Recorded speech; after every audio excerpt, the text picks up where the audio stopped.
সন্তোষ মেসে এসে পূর্ণিমার একটা চিঠি পেয়েছে। 7-8 দিন পরে একখানা চিঠি।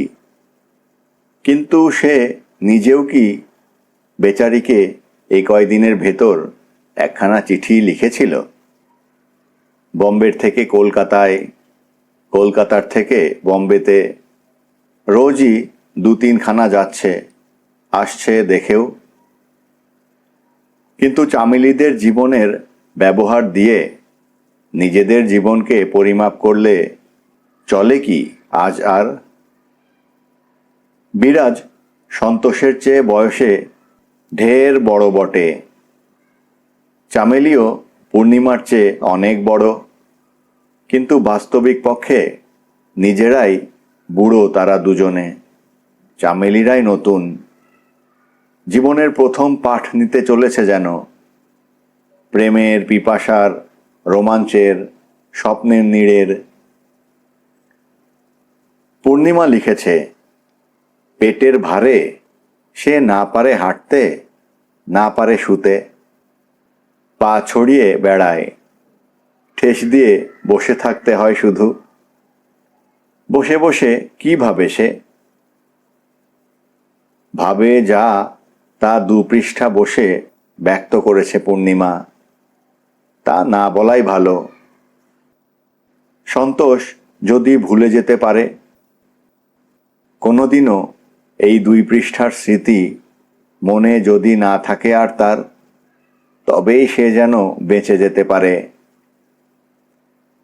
কিন্তু বেঁচে যেতে সে আসেনি, কিন্তু পূর্ণিমাকেও সে বাঁচাতে পারবে না। পূর্ণিমার যদি মৃত্যু হতো এই প্রসবের সময়, তাহলে দুজনেই বেঁচে যেতে পারত তারা। কিন্তু তা কি হবে? তা যে হবে না, এই মনে রেখেই জীবনের জন্য প্রস্তুত হওয়া ভালো। দুজনের সমগ্র জীবনটার সমস্ত পরিশ্রম, প্রয়াস ও ব্যর্থতার জন্য।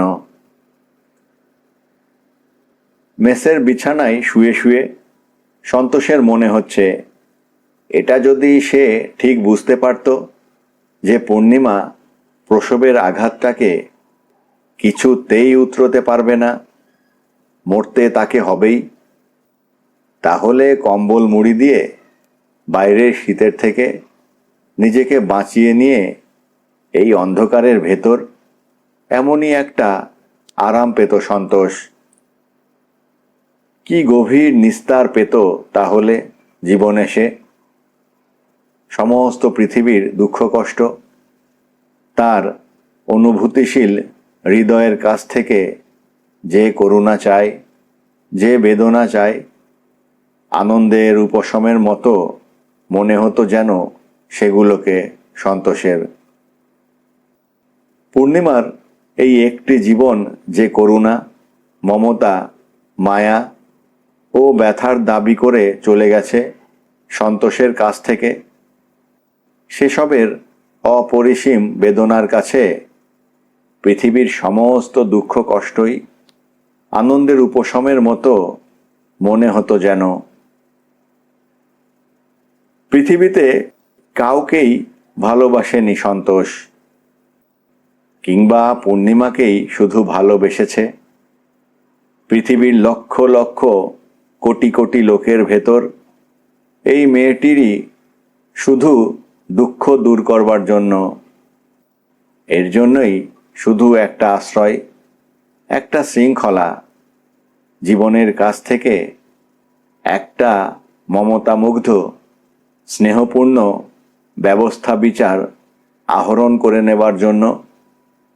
এরই আশা, আশ্বাস, পরিতৃপ্তি ও মঙ্গলের জন্য। জীবনে যদি কিছু না পারা গেল, মৃত্যুর হাতে ছেড়ে দিয়েও একে প্রকৃত শান্তি, স্নিগ্ধতা ও নিবিড়তা বুঝতে দেবার জন্য অত্যন্ত আন্তরিকভাবে বেঁচে থাকাটাকে যদি ভালোবাসা বলা যায়, তাহলে একমাত্র পূর্ণিমাকেই ভালোবাসে সন্তোষ। হয়তো প্রেমের মানেও এটাই।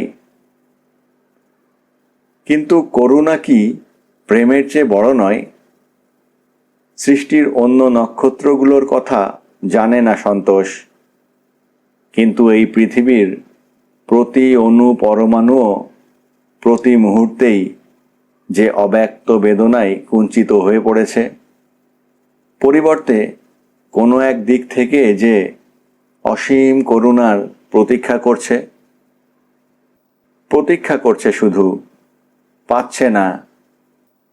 এই সমস্তই তো সন্তোষ উপলব্ধি করেছে। এইসবের অপরিসীম বেদনা তাকে ব্যথা দিয়ে গেছে, কিন্তু তবু এইসব ব্যথা যেন কিছু নয়। পূর্ণিমার জীবন যেন এদের সকলের চেয়েই ঢের কৃপার পাত্র। এদের সকলকে বঞ্চিত করেও সন্তোষের সমস্ত স্নেহ, মমতা, দক্ষিণা, করুণা জীবনের স্বাভাবিক গতিতে বারবার পূর্ণিমাকেই খুঁজে বেড়াতে চায়। পূর্ণিমাকে স্পর্শ করতে না পারলে সে অন্ধগতির যেন কোনো স্তব্ধতা নেই, তৃপ্তি নেই, অন্ধকারের কোনো শেষ নেই আর। জীবনের সমস্ত করুণাও এই মেয়েটিকে দিয়ে দিয়েছে সন্তোষ। একে নিয়ে তাই বড় ব্যথা। শীতরাতের অন্ধকারের ভেতর মেসের বিছানায় শুয়ে শুয়ে নিজের জীবন থেকে পূর্ণিমাকে বিচ্ছিন্ন করে দিতে চাচ্ছে সন্তোষ। পূর্ণিমা বেঁচে থাক কি মরে যাক, সন্তোষের জীবনকে সে যেন আর স্পর্শ না করে। পূর্ণিমা তার রূপ, সৌভাগ্য, শক্তি, সমৃদ্ধি ও সুলক্ষণ নিয়ে চামেলির চেয়ে ঢের বেশি করে পৃথিবীর যে কোনো বিরাজকে কৃতার্থ করতে পারত। পৃথিবীতে লক্ষ লক্ষ বিরাজ বেঁচে রয়েছে। আজ এই শীতের রাতের এমন কঠিনতার ভেতর জীবনের নিঃসঙ্গতায় রুধিরাক্ত হয়ে রয়েছে। পূর্ণিমাকে পেলে এই মুহূর্তেই তারা জীবনের মানে পরিবর্তিত করে ফেলতে পারে। তাদের একজনকেও যদি চিন্ত সন্তোষ, উপযাচক হয়ে এই রাতেই পূর্ণিমাকে দিয়ে আসত, আহ, জীবনে কি গভীর নিস্তার পেত তাহলে। আগাগোড়া কম্বল মুড়ি দিয়ে সমস্ত শীতটা ভরে ঘুমের একটুও ব্যাঘাত হতো না তাহলে, তার চিন্তার ব্যথা থাকতো না। পূর্ণিমা যখন নিজের মাথায় তুলে সেসব কুড়িয়ে নিয়ে চলে যেত, সন্তোষের জীবনে প্রেম আর আসতো না, তারপর করুণা আর আসতো না। এই দুটো জিনিসই মানুষের জীবনকে পণ্ড করে দেয় নাকি? এই জিনিস দুটোকে বাদ দিয়ে সবুজ ঘাসের মতো কোমল, কমনীয়, উপলব্ধিহীন জীবন যে কি মধুর। কোথাও কোনো চিন্তার পীড়া নেই, ভাবের কষ্ট নেই, শুধু আস্বাদ করে যাওয়া। তাই ভালো হতো নাকি? কিংবা সন্তোষ মরে যেত? এত প্রেম ও করুণা বহন করবার শক্তি তার নেই যে। কয়েকদিন কেটে গেছে, বিরাজ এসেছে, আরো কয়েকদিন চলে গেল। আজ সন্ধ্যায় চামেলির বিয়ে হয়ে গেল। আরো 2-3 দিন চলে যাচ্ছে। এই দুই বোনের জীবনের বিরাট ব্যবধানের অবিচার সন্তোষকে পেয়ে বসেছে। এই ভীষণ অভিশাপ নিয়ে সে কোথায় যাবে? দোষ কি তার, না বিরাজের, পূর্ণিমার, না চামেলির? হঠাৎ এমন পার্থক্য হয়ে পড়ে কেন জীবনে? যে জিনিস ক্রমে ক্রমে হয়, আস্তে আস্তে, অনেক সহিষ্ণুতা, প্রতিভা, প্রয়াস ও পরিশ্রমের পর তার মহিমাকে স্বীকার করে সন্তোষ। কিন্তু যতই মনে হচ্ছে যে পূর্ণিমা বেড়ায় ঠেস দিয়ে দুই পা ছড়িয়ে বসে আছে পাড়াগাঁর নিরানন্দ জীবনের ভেতর, প্রসবের প্রতীক্ষা করছে, গামছা, কাঁচি ইত্যাদির জন্য সন্তোষের কাছে পয়সা চেয়ে পাঠিয়েছে, যতই মনে হয় যে নাড়ি কাটবার কাঁচি, বরিক, গামলা ইত্যাদির দিকে তাকিয়ে এবং ব্যবস্থা ও উপকরণের সঙ্গতিতে এতেই আন্তরিক তৃপ্তি পাচ্ছে পূর্ণিমা আজ। বিচি রোডে বিরাজদের মস্ত বড় বাড়ির মেম সাহেব চামেলির তৃপ্তির উপকরণগুলোর আকাশস্পর্শী উচ্চতাকে যখন আর অনুসরণ করতে পারা যায় না, মেসের দেয়ালে ঠেস দিয়ে মাথাটা আস্তে আস্তে হেঁট হয়ে আসে। নিজের প্রতি অবিশ্বাস ও অবিচার সমস্ত মন ভরে উপচে থাকে। জীবনের এই নতুন সমস্যার কি মীমাংসা করবে সে? এমনিই তো অনেক অমীমাংসা জীবনকে আচ্ছন্ন করেছিল। সংসার সন্তোষকে নির্যাতন করতে একটুও ছাড়েনি তো। কিন্তু সন্তোষের এই পাপের শাস্তি কোনো সংসার, কোনো পৃথিবী কোনো দিনই যেন দিয়ে শেষ করতে পারে না। হয়তো কোনো অবিবেচক ভাগ্যবিধাতার জাদুর খামখেয়ালিতে চামেলি আজ এত বড়, কিন্তু সে যে এত বড় তা যে নিতান্তই সত্য। যে জিনিসকে আলেয়া বলে উড়িয়ে দেবার কোনো উপায় নেই তা আজ। কে বড় কে ছোট এসব জিনিস সন্তোষকে কোনো কালেও স্পর্শ করে না, আজও করছে না। কিন্তু পূর্ণিমা ও চামেলির অবস্থা ব্যবস্থার এই আকাশ পাতাল তফাতের ভেতর যে অবিচার ও অপরাধ লুকিয়ে রয়েছে তার শিকার তো পূর্ণিমা, কিন্তু শিকারী কে? যদি ভাবা যেত চামেলি, যদি বোঝা যেত বিরাজ, যদি কোনো বিধাতার ঘাড়ে দোষ চাপিয়ে নিশ্চিন্ত হয়ে পড়তে পারা যেত, নিস্তার পাওয়া যেত।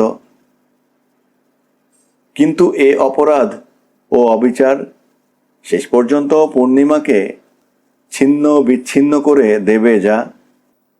এই অবিচার ও অপরাধের সমস্ত ভার সন্তোষকেই বহন করতে হবে। চামেলির জীবন হয়তো বিরাজের সঙ্গে গিয়ে মিলতই।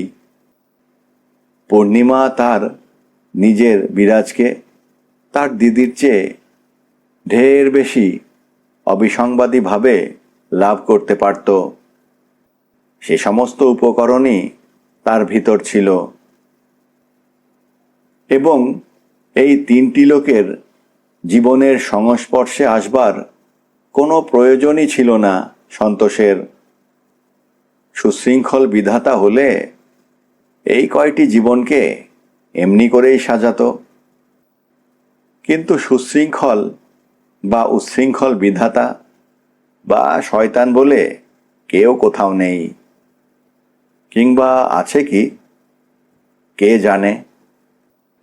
থাকলে ঢের বেশি শান্তি পাওয়া যেত, নালিশ করে কিংবা প্রার্থনা করে কিংবা বিদ্রোহী হয়ে কিংবা ভবিতব্যতাকে স্বীকার করে। কিন্তু সেসব উপায়গুলো হেমন্তের পাতার মতো জীবন থেকে একদিন ঝরে পড়ে গেছে। সে ঢের অতীতের কথা। জীবনের নতুন উপলব্ধির কাছে সেসবের কোনো মানে নেই আজ। সমস্ত জীবনই শান্তি ও নিস্তার খুঁজছে। কিন্তু সন্তোষের পথ আলাদা। জানে না সে এই পথে তার কোনো সঙ্গী আছে কি না। কি যে সে পথ, বেদনার পথ বটে। খুব গভীর বেদনার পথ, খুব গভীর বেদনার পথ। একজন পূর্ণিমাকেও যে সে ভালোবাসতে পেরেছে। লোকেরা বলে বিধাতা মানুষকে যেমন ভালোবাসে, একজন পূর্ণিমাকেও যে সে করুণা করতে পেরেছে। লোকেরা বলে বিধাতা তার তুচ্ছ কীটকেও সেই রকম করুণা করে। কিন্তু বিধাতা ও লোকদের কথা আলাদা। সন্তোষ ও পূর্ণিমা সত্য। সন্তোষের এ প্রেম, এ করুণা তার নিজের। পূর্ণিমা লিখেছে, এখানে থিয়েটারের পার্টি এসেছিল। খুড়ো শ্বশুরমশাই সেসবের বিরুদ্ধে পিকেটিং করতে গিয়ে মাথা ভেঙেছেন। বাড়িতে তো আর পুরুষ মানুষ নেই। শুনলাম মিশনের সিস্টার দুজন, মার্গারেট ও এডিথ, যারা আমার কাছে মাঝে মাঝে আসছেন এবং প্রসবের সময় থাকবেন বলেছিলেন, এখন আজ দার্জিলিং চলে গেলেন। 3-4 মাসের ভেতর আর আসবেন না। অথচ আমার তো 3-4 সপ্তাহের ভেতরেই হতে পারে। কি হবে বলো দেখি? হবে আর কি, এমনই যদি কিছু হয়, পূর্ণিমা নিস্তার পাবে। বেঁচে থেকে যদি সে একদিক দিয়ে চামেলি বিরাজ ও অন্য দিক দিয়ে সন্তোষের জীবনের শেষ সিদ্ধান্ত পর্যন্ত সহমরণ করতে থাকে, তাহলে সে কদর্য, অশ্লীল, অক্ষম, অবসন্ন পৃথিবীতে সে কারো ভার লাঘব করবে না। সকলেরই বোঝা হয়ে উঠবে মাত্র। হয়তো চামেলিও তাকে ছবিটি মনে করবে। নিজের চেয়ে ঢের যোগ্যতর ও উপযুক্ত বোনটিকে জীবনের পাঁকের ভিতর পৌঁছতে দেখে চামেলির বিবেক চামেলিকে কষ্ট দেবে। সম্পদ, ঐশ্বর্যের স্বচ্ছন্দতার ভেতর হৃদয়ের সূক্ষ্ম অশান্তি কেউ চায় না। বিরাজও হয়তো জীবনের ফাঁকে ফাঁকে 2-1 মিনিটের জন্য স্তম্ভিত হয়ে থাকবে। কি হতে পারত, কি না হতে পারত, হায়! বিলাস বটে, কিন্তু সেও ব্যথারই বিলাস। বেদনার বিলাসও মাঝে মাঝে এমন তীব্র হয়ে ওঠে যে ব্যথার থেকে তাকে পৃথক করতে পারা যায় না, তাকে ছাড়াতে পারা যায় না।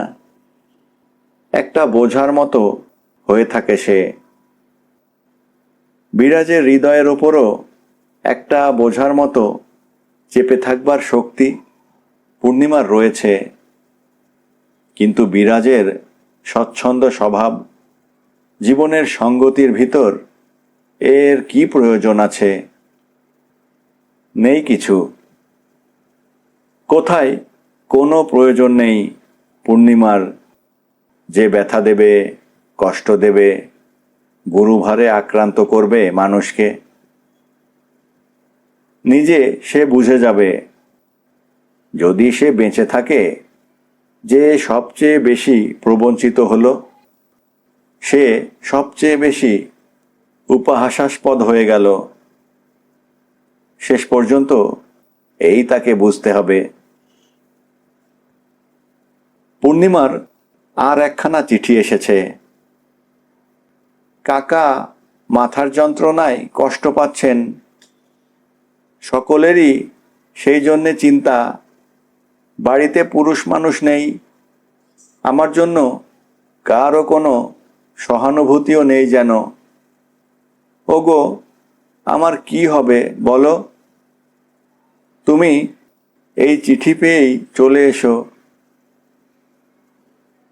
সন্তোষ যাচ্ছে, কিন্তু পূর্ণিমার কাছে নয়, চামেলির বউ ভাতে। সঙ্গে অমূল্য চলেছে।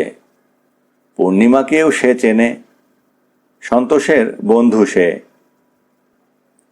বড্ড শীত, ভালো একখানা চাদরও নেই সন্তোষের। অমূল্য নিজের শাল দোশালাখানা সন্তোষকে দিয়ে বিরাজ ডাক্তারের ভাইরার উপযুক্ত করে নিয়ে যাবার প্রয়াসে রয়েছে। অমূল্যের বিবেচনা রয়েছে বটে, কিন্তু ওই শালখানাই শুধু উপযুক্ত বটে, নিজের দামের কাছে অন্তত। বাকি সবের উপযুক্ততা অনুপযুক্ততা, অবাস্তব, অবান্তর। বিরাজদের মস্ত বড় কম্পাউন্ডের শামিয়ানার নিচে সন্তোষের কোনো অস্তিত্ব নেই। হলের পর হল, হলের পর হল, হলের পর হলের সুগন্ধি মানুষ ও মেয়ে মানুষদের অপর্যাপ্ত রূপ, রস ও সম্ভোগের প্রচুরতার ভিতরেও সন্তোষ নিতান্তই অপ্রাসঙ্গিক। কি করে সে এখানে এসে পড়ল? স্তম্ভিত হয়ে চোখ পাকিয়ে এ প্রশ্ন ভিড়ের যে কোনো মানুষ তাকে করলেও সেটা মোটেই অন্যায় হতো না। কিন্তু আশ্চর্য, এদের উদারতা, সুন্দরী সুন্দরী মেয়েদের হাত পা গা ঘেঁষে গেলেও তারা উচ্চবাচ্য করছে না কেউ। না আছে তাদের বিন্দুমাত্র ভ্রুক্ষেপ। চুরুট, মদ, পদস্থতা, মর্যাদা, রূপ এবং পুরুষ মেয়ে মানুষের চামড়া মাংসের ঘ্রাণে জীবন এখানে উপভোগের যে কোনো শিখরের উচ্চতায় পৌঁছেছে। সন্তোষ খানিক গিয়ে আর অনুসরণ করতে পারে না। উপলব্ধি তার স্থগিত হয়ে স্থূল হয়েই যেন মাটিতে নেমে আসে। ভাবে হয়তো পূর্ণিমা উঁচু পেটে দুই পা ছড়িয়ে বেড়ায় ঠেস দিয়ে বসে আছে, একজন পুরুষ মানুষের অপেক্ষা করছে, কিংবা নিঃসহায় প্রসবের অথবা মৃত্যুর। এই সমস্ত স্থূলতার ভিতর গিয়ে অনুভব কর্দমাক্ত হয়ে পড়েছে সন্তোষের।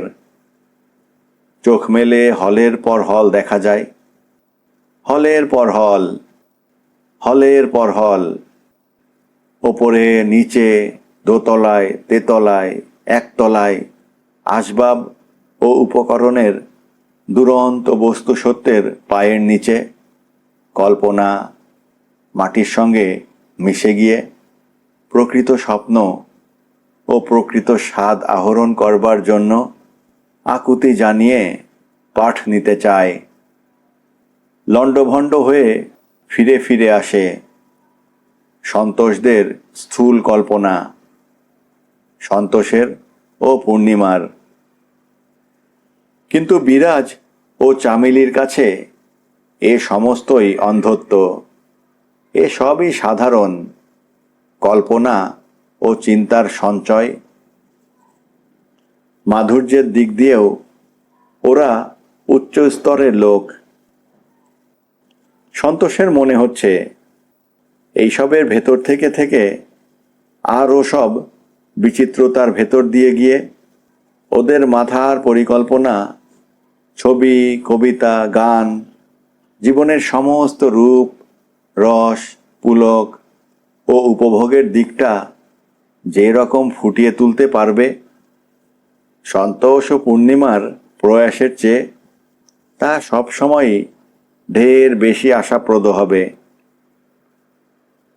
নিজেদের শরীরের স্থূলতা সব দিক দিয়েই ধরা পড়ে যাচ্ছে। একদল রূপসীর থেকে চোখ ফেরাতে পারছে না সন্তোষ। অবাক হয়ে ভাবছে, এত সব সুন্দরীরা এমন ভরসাজনক ঘনিষ্ঠতার ভেতর থাকতেও বিরাজ কেন মামাবাবুর ভাগ্নিকেই নিকটতম বলে মনে করল? সে অদ্ভুত খোঁজই বা পেল কোথায়?